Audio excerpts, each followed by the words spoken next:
नमस्कार, मैं दीप्ति आज आप सबके साथ शेयर कर रही हूँ बिहार की बहुत ही टेस्टी रेसिपी जिसे बारिश के मौसम में बिहार में बहुत ज़्यादा बनाया जाता है। मैं आप सबके साथ शेयर करती हूँ ना कि मेरा एक छोटा सा पार्लर भी है। तो मेरे पार्लर में ना ऑफिसर कॉलोनी है पास में, तो एक लेडीज़ आई हुई थी, वो बिहार की हैं। मैंने उनसे पूछा कि दीदी आज क्या बनाया था, तो उन्होंने कहा मकुनी बनाई थी। मैंने ये मकुनी आज से पहले कभी नहीं बनाई है। हो सकता है कि जो मकुनी उन्होंने बताई वो हमारे यहाँ कुछ और बोली जाती हो। तो जो भी चीज़ें उन्होंने मुझे बताई थी, मेरे साथ शेयर की। मेरा कुकिंग चैनल है तो मैं और भी ज़्यादा दिलचस्पी के साथ पूछती हूँ सभी से कि आपने क्या बनाया है, आपके यहाँ क्या ऐसा बनता है जो बहुत अच्छा लगता है आप लोगों को। तो चलिए, उन्होंने मकुनी, साथ में मिर्ची की एक रेसिपी और एक चटनी, 3 चीज़ें शेयर की हैं। तो यहाँ पर मैं तीनों चीज़ें आज बनाऊंगी और फिर देखते हैं कि उनका कॉम्बिनेशन कैसा है, खाने में कैसी लगेगी। तो चलिए, यहाँ पर सबसे पहले मैं चटनी की सामग्री आपको दिखा देती हूँ। वैसे मुझे कुछ कुछ ये राजस्थान की लहसुन वाली चटनी की रेसिपी की तरह भी लग रहे हैं। तो यहाँ पर ये देखिए, मैंने मिक्सी का जार लिया है और उसमें डाल दिए ढेर सारे लहसुन। मैंने 2 गांठें ली थी लहसुन की। उसके बाद धनिया पत्ती ले ली है, धुलकर साफ़ करके। इस समय बहुत ज़्यादा मिट्टी आ रही है धनिया पत्ती में। थोड़ी सी अदरक, जीरा आधा चम्मच, साबुत धनिया आधा चम्मच, थोड़े से मूंगफली के दाने 10 से 12 दाने, और ये बेसन वाले सेब। अगर ये नहीं है तो आप आलू भुजिया भी ले सकते हैं यहाँ पर, लेकिन इस तरह के सेब उन्होंने बोले थे। साथ में मैंने 1 चम्मच भरकर कश्मीरी लाल मिर्च जो आती है वो ली है, और नींबू। यहाँ पर इस चटनी में पानी बिल्कुल भी नहीं जाता है, इसमें नींबू का रस जाता है। तो यहाँ पर हम डाल देंगे पूरा 1 नींबू का रस, इस तरह से। और एक चीज़ मैं आपको बता दूँ, यहाँ पर तीखी वाली मिर्च मैंने नहीं डाली है, क्योंकि जो बेसन के सेव थे वो हल्के से तीखे हैं और कश्मीरी लाल मिर्च भी थोड़ी सी तीखी होती है। तो चलिए, अब फटाफट यहाँ पर इसको पीस लेते हैं। तो मैंने इसको पहले 2 से 3 बार पल्स मोड में पीसा है, जिस तरह से उन्होंने बताया था। इसको बहुत ज़्यादा महीन नहीं पीसना है, पानी डालकर नहीं पीसना है, हल्का दरदरा सा रखना है। तो यहाँ पर मैं इसको थोड़ा सा धीमे धीमे पल्स मोड पर चलाते हुए पीस रही हूँ। और जो लोग बिहार से अगर ये देख रहे हो ना, तो प्लीज़ मुझे बताइएगा, क्या ये परफेक्ट रेसिपी है? जिस तरह से उन्होंने मुझे बताई है, मैं बिल्कुल वैसे ही आप सबके साथ शेयर कर रही हूँ। और ये हमारी लहसुन की सूखी चटनी बनकर तैयार हो गई है। और इस चटनी के साथ उन्होंने मुझे कई तरह की रेसिपी बताई हैं, वो मैं आपके साथ शेयर करूँगी। तो चटनी की रेसिपी आप सेव कर लीजिएगा। अब यहाँ पर मकुनी के लिए आटा लगाएंगे, नॉर्मल गेहूं का आटा। उसमें 1 चम्मच घी, थोड़ा सा नमक और थोड़ी सी अजवाइन। आप तेल का भी मोयन लगा सकते हैं, लेकिन घी बहुत ही ज़्यादा अच्छा और कुरकुरा बना देता है मकुनी को, ऐसा उन्होंने बोला। और 2 चम्मच दूध की मलाई अच्छे से ले लीजिए और यहाँ पर इन सभी चीज़ों को मिक्स कर दीजिए। अब हम लेंगे दूध। दूध डालने से मकुनी जो होती है काफ़ी क्रिस्पी बनती है, इसलिए इस आटे को दूध से लगाइए। अगर आप पानी से भी लगाना चाहते हैं तो पानी के साथ भी लगा सकते हैं, लेकिन अगर हो सके तो इस आटे को नॉर्मल रूम टेम्परेचर वाले दूध के साथ लगाइए। तो मैं ना बिल्कुल वही बना रही हूँ, और देखते हैं रेसिपी कैसी बनेगी। आप सबके साथ शेयर करेंगे। मैंने तो खैर बनाकर इसको टेस्ट भी कर लिया है, मुझे अच्छी लगी। तो आटे को मैंने ढककर साइड में रख दिया है। अब यहाँ पर चना के सत्तू ले लेते हैं, यानी कि भुने हुए चने का बेसन। उसमें मैंने डाला है कच्चा जीरा आधा चम्मच सौंफ, और हींग की क्वांटिटी थोड़ी सी ज़्यादा रखी है।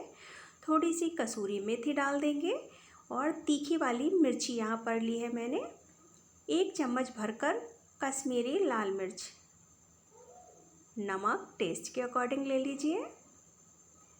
आटे में भी नमक डाला है, इसलिए थोड़ा सा ध्यान से डालिएगा।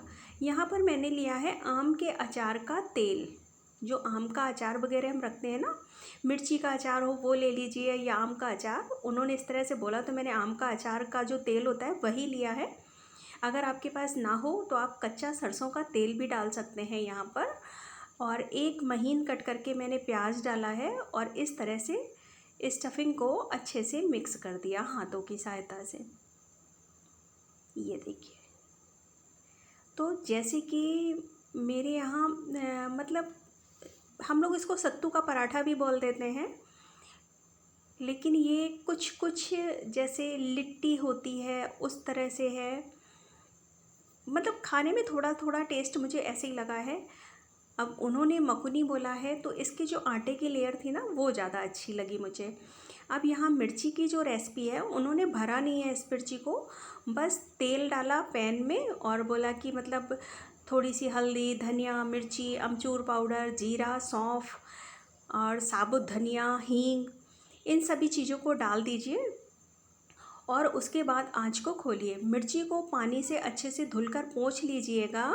अमचूर पाउडर का इस्तेमाल ज़्यादा यहाँ पर करना है, तो देखिए मैंने 3 से 4 चम्मच यहाँ पर लिया है और मिर्ची में कट लगा दीजिएगा। और जब ये सभी चीज़ें आप डालेंगे ना, उस समय आपको आंच बिल्कुल बंद रखनी है। अगर आंच खुली होगी तो मिर्चियाँ छिटकने लगेंगी यहाँ वहाँ। तो पहले ये सारी चीज़ें डालकर इसको अच्छे से मिक्स कर दीजिए, मिला दीजिए और उसके बाद इसको कवर करने के बाद फिर हमें आंच को खोलना है, तो ये अच्छे से मतलब फ्राई हो जाएंगी। और ये मिर्चियाँ खाने में बहुत अच्छी लग रही थी। मैंने तो इनको रख दिया है जार में भरकर, क्योंकि 2-4 दिन तो ये चली जाएंगी, इतनी ज़्यादा है। और ये मिर्ची तीखी भी नहीं थी, हल्की तीखी थी। अब बारी आती है मकुनी की। तो चलिए, जो मेन रेसिपी मैं बना रही हूँ ना वो ये मकुनी है, उन्होंने जिस तरह से मुझे बताई। तो यहाँ पर आटे के इस तरह से पेड़े बनाने हैं, जैसे कि हम यहाँ हमारे यहाँ जो मतलब भरवा पराठा बनता है या कोई चीज़ इस तरह से बनाई जाती है ना, रोटी वगैरह, उस तरह से ही हमें इसकी कटोरी सी बना लेनी है और अंगूठे से दबाते हुए इसको सील कर देना है। स्टफिंग बहुत ज़्यादा मत भरिएगा, थोड़ी सी कम ही रखिएगा। और इसको ये देखिए मैंने हथेली से हल्का सा पहले दबा दिया है और उसके बाद हम इसको सूखा आटा लगाकर बेलन से बेलेंगे। ज़रा सी भी दिक्कत नहीं हुई, ना ही स्टफिंग बाहर आई और ना ही मतलब आप ये समझिए कि फटने के, फैलने के चांसेस थे। बहुत अच्छे से ये बिल गई। तो तवा मैंने गरम होने के लिए रख दिया है और उसके बाद इसको बेल लेते हैं। इसको ना हल्का मोटा सा ही बेलना है। अब जैसे कि मैं तो गैस में बना रही हूँ इनको, लेकिन मुझे ये खाने के बाद लगा कि अगर इनको हम चूल्हे की आंच पर बनाते ना तो ये ज़्यादा टेस्टी लगती खाने में और ज़्यादा अच्छे से क्रिस्पी होकर सिकती। तो यहाँ पर इसको मैंने धीमी आंच में डाल दिया है तवे पर और तब तक हम दूसरी यहाँ पर भर लेते हैं और इसको तैयार कर लेते हैं इस तरह से। तो पहले मैंने इसको उलट पलट कर सेका है। मैंने इसको मतलब मेरे लिए और हस्बैंड के लिए तो रोटी की तरह इसको बनाया है और बेटी के लिए मैंने पराठे की तरह बना दिया था उसको ना। वो बोली कि मेरे लिए आप पराठे की तरह इसको सेक दो, तो मैंने घी लगाकर उसके लिए पराठे की तरह सेका है। लेकिन ये दोनों तरीके से खाई जा सकती है और दोनों तरीके से ही अच्छी लगती है खाने में। तो यहाँ पर आप इसको सत्तू का पराठा बोल सकते हैं, मकुनी बोल सकते हैं और मतलब लिट्टी बोल सकते हैं, जो चोखे के साथ खाते हैं सत्तू की बनाकर, उस तरह से भी इसका टेस्ट आ रहा था। लेकिन हाँ, एक चीज़ मैं आप सबके साथ शेयर करूँगी, इसका जो आटा लगाने का तरीका है वो थोड़ा सा डिफरेंट है।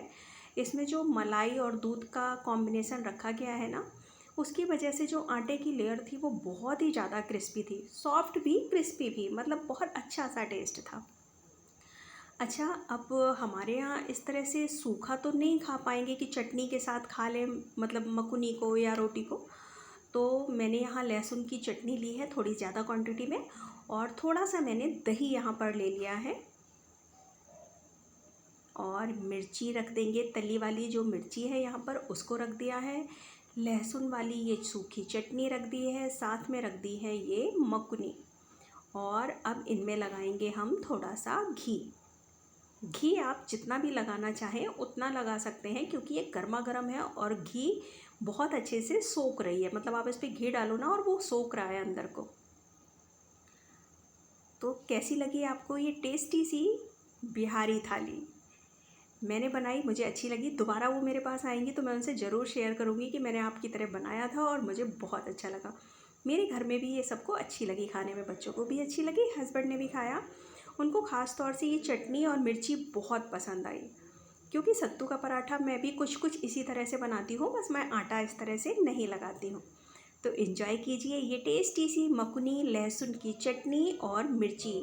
रेसिपी पसंद आई हो तो लाइक और शेयर करना मत भूलिए।